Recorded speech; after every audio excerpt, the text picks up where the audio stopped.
Taste the Daily. Thanjavur மாவட்டம் போதலூர் சாலை சீரலூர் பகுதியில் வைக்கப்பட்டிருந்த சிசிடிவி கேமராக்களை சேதப்படுத்திய மர்ம நபர்கள் மீது நடவடிக்கை எடுக்க வேண்டும் என அப்பகுதி மக்கள் திடீரென சாலை மறியலில் ஈடுபட்டனர். பொதுமக்கள் பாதுகாப்பிற்காகவும் சமூக விரோத செயல்களை தடுக்கும் விதமாகவும் வைக்கப்பட்டிருந்த சிசிடிவி கேமராக்களை உடைத்தவர்கள் மீதும் பேருந்து நிழற்குடையில் மது அருந்துவிட்டு பெண்களை கேலி செய்யும் நபர்கள் மீது ஸ்டாலினின் கட்டுப்பாட்டில் உள்ள காவல்துறை நடவடிக்கை எடுக்க வேண்டும் என மறியலில் ஈடுபட்ட மக்கள் வலியுறுத்தினர். பொதுமக்களின் சாலை மறியலால் அப்பகுதியில் போக்குவரத்து பாதிக்கப்பட்டது. வேலூரில் அரசு மகளிர் மேல்நிலைப் பள்ளி வளாகத்தின் அருகில் ஊராட்சி நிர்வாகம் குப்பை கழிவுகளை கொட்டுவதால் மாணவிகள் அவதியடைந்து வருகின்றனர். லத்தேரி பகுதியில் உள்ள அரசு மகளிர் மேல்நிலைப் பள்ளி அருகே கொட்டப்படும் குப்பைகளால் துர்நாற்றம் வீசுவதோடு தொற்றுநோய் ஏற்படும் அபாயம் உள்ளதாக அப்பகுதி மக்கள் அச்சம் தெரிவிக்கின்றனர். நிர்வாக திறனற்ற ஸ்டாலின் அரசு இதுகுறித்து நடவடிக்கை எடுக்க வேண்டும் என கோரிக்கை எழுந்துள்ளது. பென்சில் புயலால் பெய்த மழை காரணமாக சென்னை, விழுப்புரம் உள்ளிட்ட பகுதிகளுக்கு ஆண்டிப்பட்டி, பொம்மிநாயக்கன்பட்டி, டி. சுப்லாபுரம், அணைக்கரைப்பட்டியில் இருந்து அனுப்பப்படும் வாழை இலை ஏற்றுமதி குறைக்கப்பட்டுள்ளது. இதனால் வாழை இலைகள் தேக்கமடைந்து கடும் விலை சரிவை சந்தித்துள்ளது. கடந்த வாரம் ஒரு கட்டு இலை 700 ரூபாய்க்கு ஏலம் போன நிலையில் தற்போது ஒரு கட்டு 200 ரூபாய் முதல் 300 ரூபாய் வரை மட்டுமே ஏலம் போகிறது.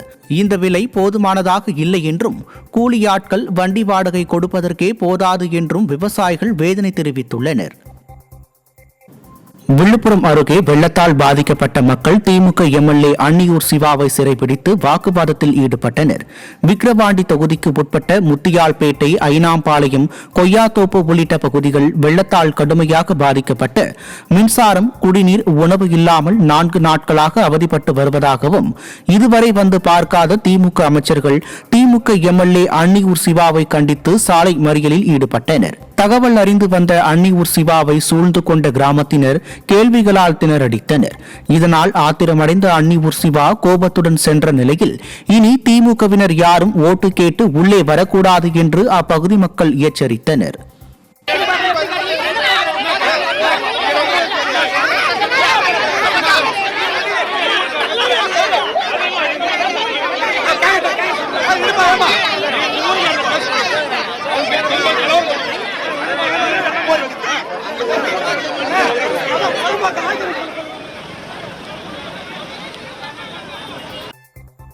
திண்டுக்கல் மாவட்டம் கொடைக்கானல் மலைப்பகுதியில் தொடர்ந்து மழை பெய்து வரும் நிலையில் ராட்சத மரம் முறிந்து விழுந்தது. பியர் சோலா சாலையில் உள்ள பள்ளிவாசல் வளாக பகுதியில் இருந்த ராட்சத மரம் முறிந்து விழுந்ததில் சாலையில் நின்று கொண்டிருந்த பேருந்தின் மேற்கூரை சேதமடைந்தது. மரம் விழுந்தபோது சாலையில் பொதுமக்கள் நடமாட்டம் இல்லாததால் பெரும் விபத்து தவிர்க்கப்பட்ட நிலையில் பள்ளிவாசலின் சுற்றுச்சுவரும் மின் இணைப்பும் துண்டிக்கப்பட்டது. இதுகுறித்து தகவல் அறிந்து வந்த தீயணைப்பு துறையினர் மரத்தை அப்புறப்படுத்தும் பணியில் ஈடுபட்டனர்.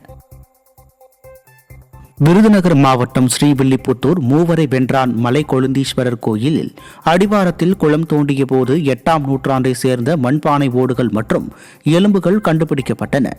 மலை கொழுந்தீஸ்வரர் கோயில் தொல்லியல் துறை கட்டுப்பாட்டில் உள்ளதனால் அதிகாரிகள் ஆய்வு மேற்கொண்டனர். பொதுமக்கள் இப்பகுதியில் அகழாய்வு நடத்த கோரிக்கை விடுத்துள்ளனர். கிடைத்த பொருட்கள் ஆய்வுக்காக அனுப்பி வைக்கப்பட்டன.